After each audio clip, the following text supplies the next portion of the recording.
ನಮಸ್ಕಾರ ವಿದ್ಯಾರ್ಥಿಗಳೇ, ನನ್ನ ಇಂದಿನ ತರಗತಿಗೆ ತಮಗೆಲ್ಲ ಆತ್ಮೀಯ ಸ್ವಾಗತ. ಈ ತರಗತಿಯಲ್ಲಿ 8ನೇ ತರಗತಿಯ ತೃತೀಯ ಭಾಷೆ ಕನ್ನಡ ಪಠ್ಯಪುಸ್ತಕದ 2ನೆಯ ಪದ್ಯಪಾಠವಾದಂತಹ ಮರದ ಧ್ಯಾನದಲ್ಲಿ 2ನೆಯ ಗದ್ಯಪಾಠ ಮರದ ಧ್ಯಾನದಲ್ಲಿ ರಚನೆ ಮಾಡಿರುವಂತಹ ಕೃತಿಕಾರರು ಆರ್ ಕುಮಾರ್. ವಿದ್ಯಾರ್ಥಿಗಳಿಗೆ ಗಮನಿಸಿ, ಪಾಠದ ಹೆಸರು ಮರದ ಧ್ಯಾನದಲ್ಲಿ ಅಂದರೆ ಅರ್ಥ ಏನು? ಅಂದರೆ ನಾವು ಒಂದು ಧ್ಯಾನವನ್ನು ಮಾಡುವಾಗ ಅದರ ಬಗ್ಗೆ ನಾವು ಕಾಳಜಿಯನ್ನು ಮಾಡುತ್ತೇವೆ. ಯಾವುದರ ಬಗ್ಗೆ ನಾವು ಯಾವುದರ ಕುರಿತು ಚಿಂತನೆಯನ್ನು ಮಾಡುತ್ತಿರುತ್ತೇವೆಯೋ ಅದು. ಇಲ್ಲಿ ಮರದ ಧ್ಯಾನದಲ್ಲಿ ಎಂದಾಗ ಮರದ ಬಗ್ಗೆ ಧ್ಯಾನ ಮಾಡುವಂತಹದ್ದು ಎಂದರೆ ಮರದ ಬಗ್ಗೆ ಕಾಳಜಿಯನ್ನು ಮಾಡುವಂತಹದ್ದು. ಮರದ ಬಗ್ಗೆ ನಾವು ಪ್ರೀತಿಯನ್ನು ತೋರುವಂತಹದ್ದು.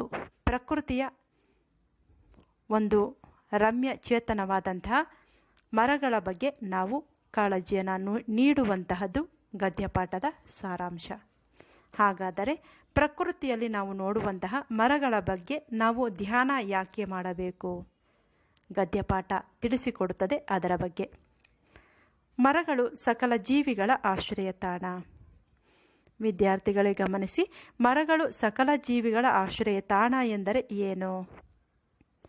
ಅಂದರೆ ಪ್ರತಿಯೊಂದು ಜೀವಿಯೂ ಕೂಡ, ಭೂಮಿಯ ಮೇಲೆ ಜೀವಿಸುವಂತಹ ಪ್ರತಿಯೊಂದು ಜೀವಿಯೂ ಕೂಡ ಪ್ರಕೃತಿಯನ್ನು ಅವಲಂಬಿಸಿರುತ್ತದೆ. ಅಂತಹ ಪ್ರಕೃತಿಯ ಒಂದು ಪ್ರಮುಖ ಭಾಗ ಮರಗಳು.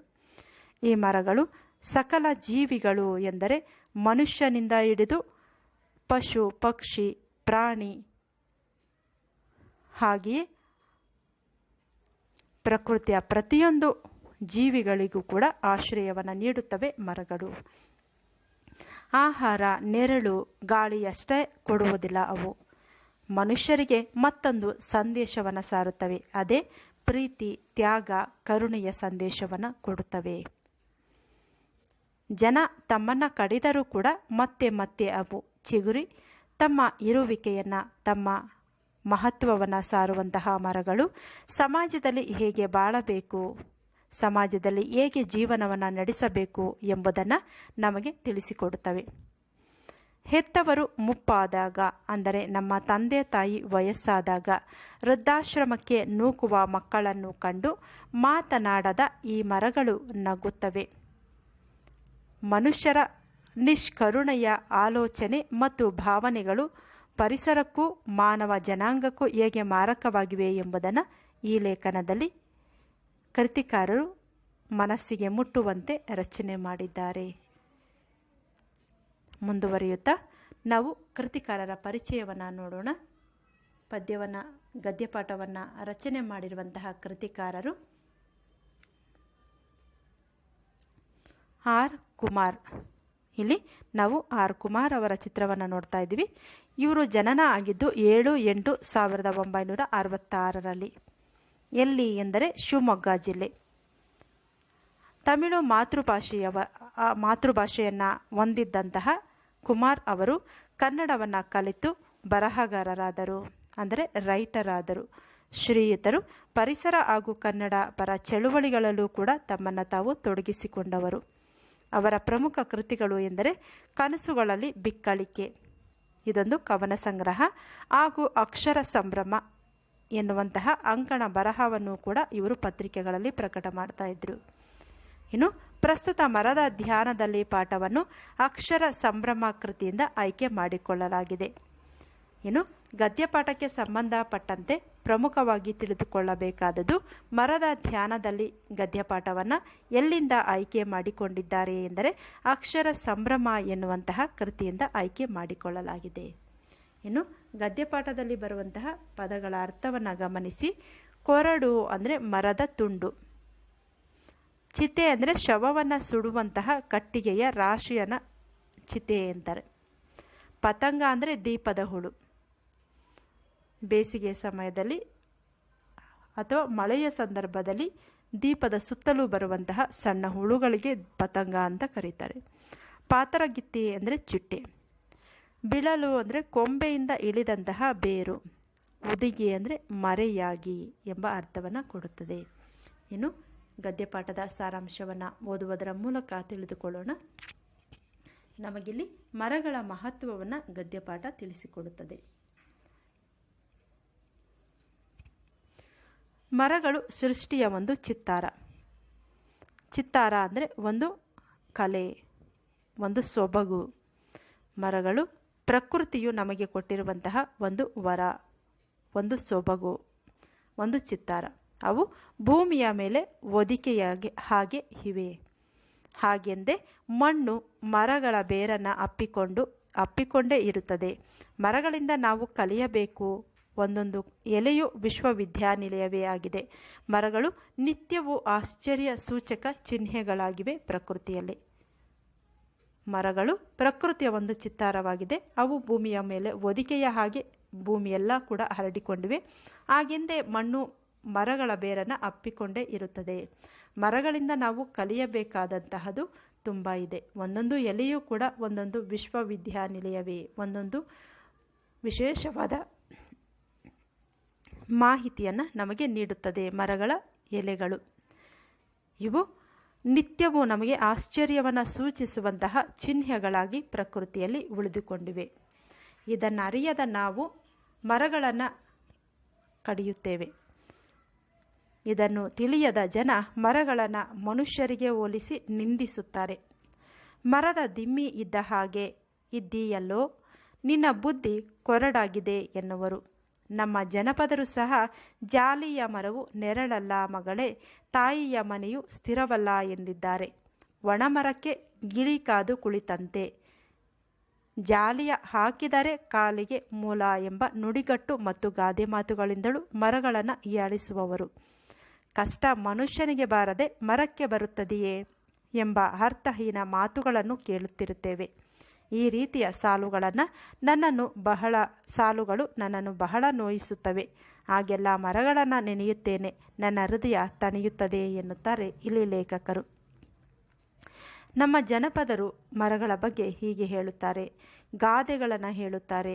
ಹಾಗೆ ಮರಗಳ ಮಹತ್ವಕ್ಕೆ ಸಂಬಂಧಪಟ್ಟಂತೆ ಒಗಟುಗಳನ್ನು ಹೇಳುತ್ತಾರೆ, ನುಡಿಗಟ್ಟುಗಳನ್ನು ಹೇಳುತ್ತಾರೆ. ಹಾಗೆಯೇ ಇಲ್ಲಿ ಉದಾಹರಣೆಯನ್ನು ಕೂಡ ನೀಡುತ್ತಾರೆ ಲೇಖಕರು. ಮರದ ದಿಮ್ಮಿ ಇದ್ದ ಹಾಗೆ ಇದ್ದೀಯಲ್ಲೋ ಎನ್ನುವಂತಹ ಅಣುಕು ಮಾತು, ಪರಿಹಾಸ್ಯದ ಮಾತು. ನಿನ್ನ ಬುದ್ಧಿ ಕೊರಡಾಗಿದೆ ಅಂದರೆ ನಿನ್ನ ಬುದ್ಧಿ ವಕ್ರವಾಗಿದೆ ಎನ್ನುವುದು. ಹಾಗೆಯೇ ನಮ್ಮ ಜನಪದರು ಜಾಲಿಯ ಮರವು ನೆರಳಲ್ಲ. ಜಾಲಿಯ ಮರ ನೋಡಬಹುದು, ಅದು ಬುಡದಿಂದ ತುದಿಯವರೆಗೆ ಮುಳ್ಳಿನಿಂದ ತುಂಬಿಕೊಂಡಿರ್ತದೆ. ಆ ಮರದ ಕೆಳಗಡೆ ಕುಳಿತುಕೊಳ್ಳಲು ಆಗುವುದಿಲ್ಲ. ಹಾಗೆಯೇ ಆ ಮರ ನಿರುಪಯುಕ್ತ, ಅಂದರೆ ಅದು ಹೂವು ಹಣ್ಣು ಯಾವುದನ್ನು ಕೂಡ ನೀಡುವುದಿಲ್ಲ. ಆದ್ದರಿಂದ ಜಾಲಿಯ ಮರವು ನೆರಳಲ್ಲ ಅನ್ನುತ್ತಾರೆ. ಜಾಲಿಯ ಮರವು ನೆರಳಲ್ಲ ಮಗಳೇ ಎಂದು. ಹಾಗೆಯೇ ತಾಯಿಯ ಮನೆಯೂ ಕೂಡ ಸ್ಥಿರವಲ್ಲ ಎಂದು ಹೆಣ್ಣು ಮಕ್ಕಳಿಗೆ ಗಾದೆಯ ಮೂಲಕ ಮರದ ಒಂದು ಮಹತ್ವವನ್ನು ತಿಳಿಸುತ್ತಾರೆ. ಈ ಒಣ ಮರಕ್ಕೆ ಗಿಳಿ ಕಾದು ಕುಳಿತಂತೆ ಎಂದರೆ ನಿರುಪಯುಕ್ತವಾದಂತಹ ಮರಕ್ಕೆ ಗಿಳಿ ಆಹಾರಕ್ಕಾಗಿ ಕಾದು ಕುಳಿತಂತೆ. ಜಾಲಿಯ ಹಾಕಿದರೆ ಕಾಲಿಗೆ ಮೂಲ, ಅಂದರೆ ಜಾಲಿಯ ಮರವನ್ನು ನೆಡುವುದರಿಂದ ಅದರಲ್ಲಿ ಮುಳ್ಳು ಹೆಚ್ಚಾಗಿ ಬರುತ್ತದೆ. ಅದನ್ನು ಹಾಕುವುದರಿಂದ ಕಾಲಿಗೆ ಚುಚ್ಚುತ್ತದೆ ಎಂಬುದನ್ನು ಇಲ್ಲಿ ನುಡಿಗಟ್ಟಿನ ಮೂಲಕ ಹೇಳುತ್ತಾರೆ. ಹಾಗೆ ಗಾದೆ ಮಾತುಗಳಿಂದಲೂ ಕೂಡ ಮರಗಳನ್ನು ಹೀಯಾಳಿಸುತ್ತಾರೆ. ಕಷ್ಟ ಮನುಷ್ಯನಿಗೆ ಬಾರದೆ ಮರಕ್ಕೆ ಬರುತ್ತದೆಯೇ ಅಂದರೆ ಮರ ಒಂದು ನಿರ್ಜೀವ ಎನ್ನುವ ಅರ್ಥದಲ್ಲಿ ತೆಗೆದುಕೊಂಡು ಕಷ್ಟ ಮನುಷ್ಯನಿಗೆ ಬಾರದೆ ಮರಕ್ಕೆ ಬರುತ್ತದೆಯೇ ಎನ್ನುವಂತಹ ಅರ್ಥಹೀನ ಮಾತುಗಳನ್ನು ಕೂಡ ಕೇಳುತ್ತಿರುತ್ತೇವೆ. ಈ ರೀತಿಯ ಸಾಲುಗಳು ಲೇಖಕರಿಗೆ ತುಂಬ ನೋವನ್ನು ನೀಡುತ್ತಿದ್ದವು. ಏಕೆಂದರೆ ಪ್ರಕೃತಿಯಲ್ಲಿ ಸಿಗುವಂತಹ ಮರಗಳು ನಮಗೆ ಏನೆಲ್ಲ ಅನುಕೂಲಗಳನ್ನು ಕೊಡುತ್ತವೆ ಎಂಬುದನ್ನು ಗೊತ್ತಿದ್ದರೂ ಕೂಡ ಈ ಥರದ ಒಂದು ಪರಿಹಾಸ್ಯದ ಮಾತುಗಳಲ್ಲಿ ಹೇಳಿದಾಗ ನನಗೆ ತುಂಬ ನೋವಾಗುತ್ತದೆ ಎಂಬುದಾಗಿ ಲೇಖಕರು ಇಲ್ಲಿ ಹೇಳುತ್ತಾರೆ. ಹಾಗೆಲ್ಲ ಮರಗಳನ್ನು ನೆನೆಯುತ್ತೇನೆ, ಆಗ ನನ್ನ ಹೃದಯಕ್ಕೆ ತುಂಬ ಸಂತೋಷವಾಗುತ್ತದೆ, ತಣಿಯುತ್ತದೆ ಎನ್ನುತ್ತಾರೆ ಲೇಖಕರು. ಹಾಗೆಯೇ ಮುಂದುವರಿಯುತ್ತಾ, ಮರಗಳು ಪಕ್ಷಿ ಸಂಕುಲಕ್ಕೆ ಆಲಯವಾಗಿವೆ. ಆಲಯ ಅಂದರೆ ಮನೆ. ಮರಗಳು ಪಕ್ಷಿಯ ಒಂದು ಸಂಕುಲಕ್ಕೆ, ಪಕ್ಷಿಯ ಒಂದು ಜೀವನಕ್ಕೆ ಮನೆಗಳಾಗಿವೆ. ಹಾಗೆಯೇ ರಮ್ಯ ಜಗತ್ತಿಗೆ ತೋರಣವಾಗಿವೆ ಈ ಮರಗಳು. ಅಷ್ಟೇ ಅಲ್ಲ, ಸೌಂದರ್ಯಕ್ಕೆ ಆಗರವಾಗಿವೆ.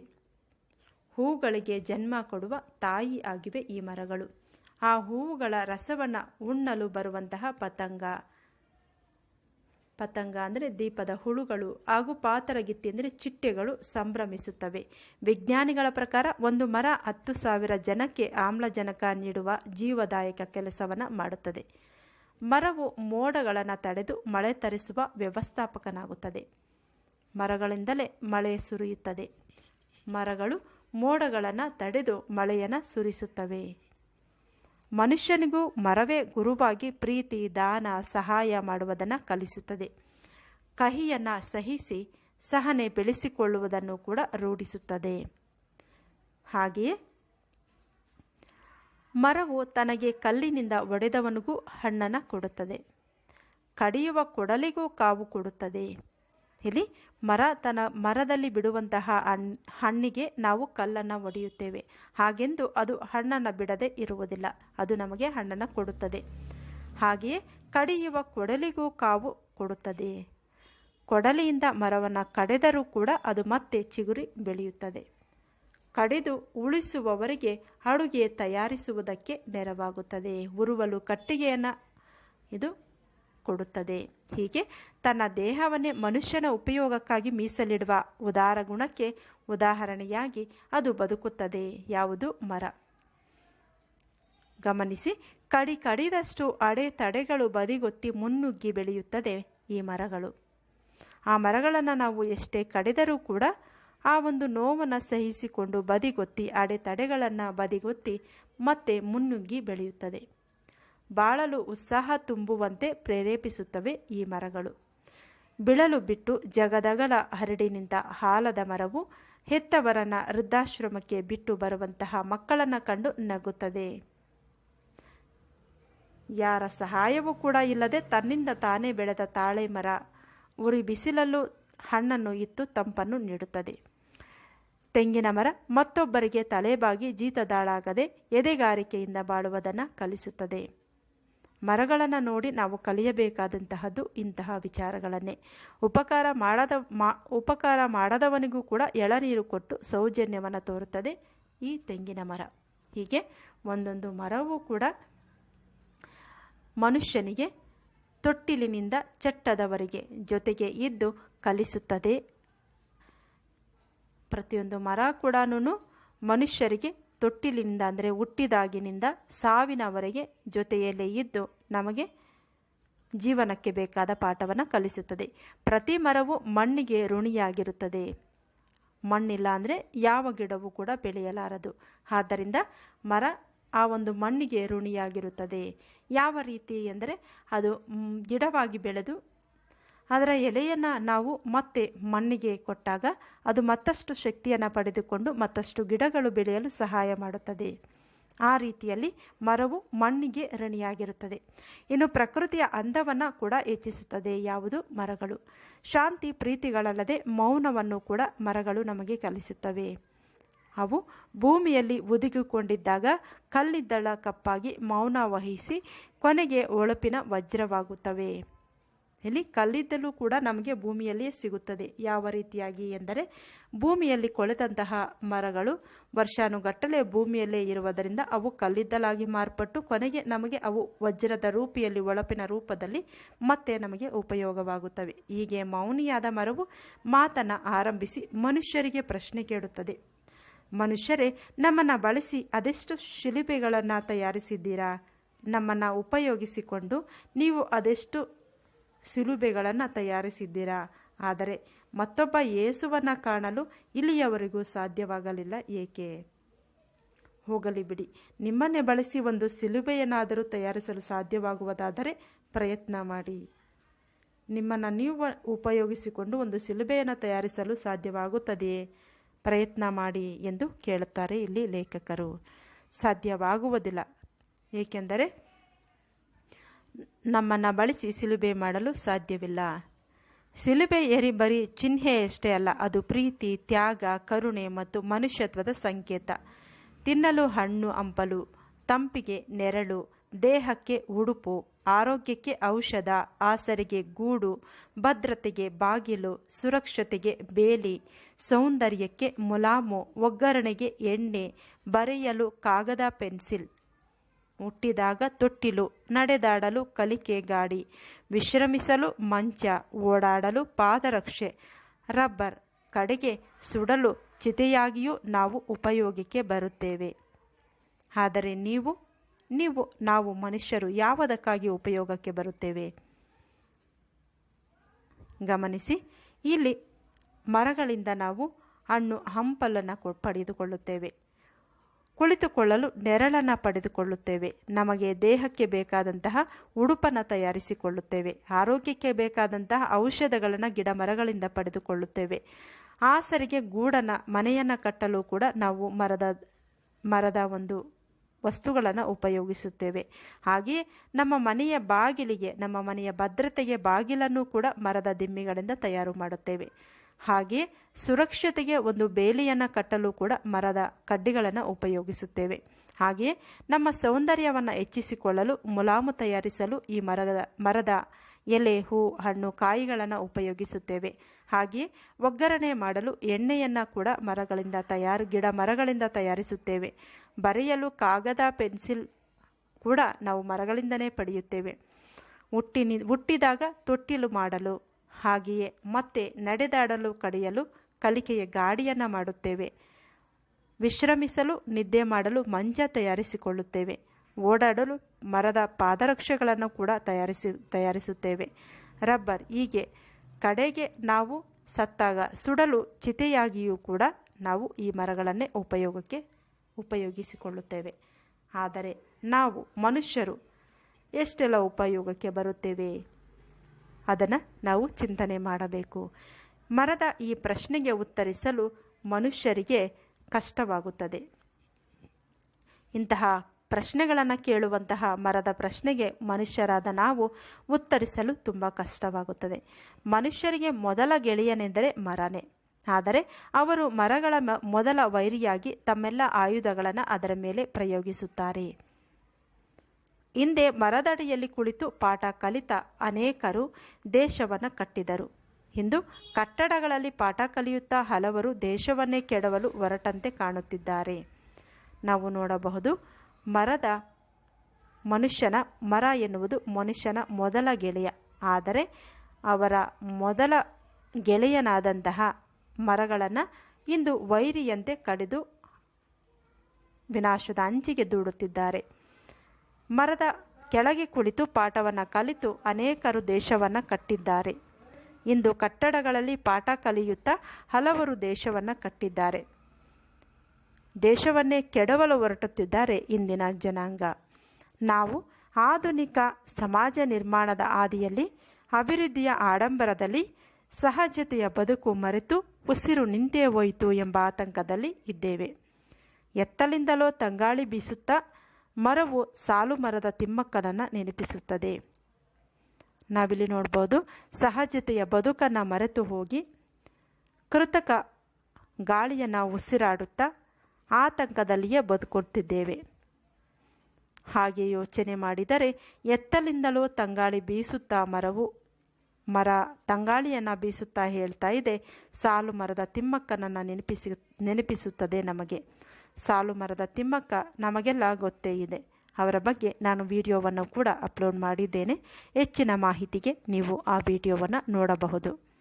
ಇದಾಗಿದೆ 8ನೇ ತರಗತಿಯ 2ನೆಯ ಪದ್ಯಪಾಠ ಗದ್ಯಪಾಠ ಮರದ ಧ್ಯಾನದಲ್ಲಿ. ರಚನೆ ಮಾಡಿರುವಂತಹ ಕೃತಿಕಾರರು ಆರ್. ಕುಮಾರ್. ವಿಡಿಯೋ ಇಷ್ಟವಾದರೆ ತಪ್ಪದೇ ಲೈಕ್ ಮಾಡಿ, ನಿಮ್ಮ ಗೆಳೆಯರ ಜೊತೆ ಶೇರ್ ಮಾಡಿ. ಮತ್ತೆ ಭೇಟಿಯಾಗೋಣ ಮುಂದಿನ ವಿಡಿಯೋದಲ್ಲಿ. ಮತ್ತಷ್ಟು ವಿಡಿಯೋಗಳಿಗಾಗಿ ಚಾನಲನ್ನು ಸಬ್ಸ್ಕ್ರೈಬ್ ಮಾಡಿಕೊಳ್ಳಿ. ಧನ್ಯವಾದಗಳು.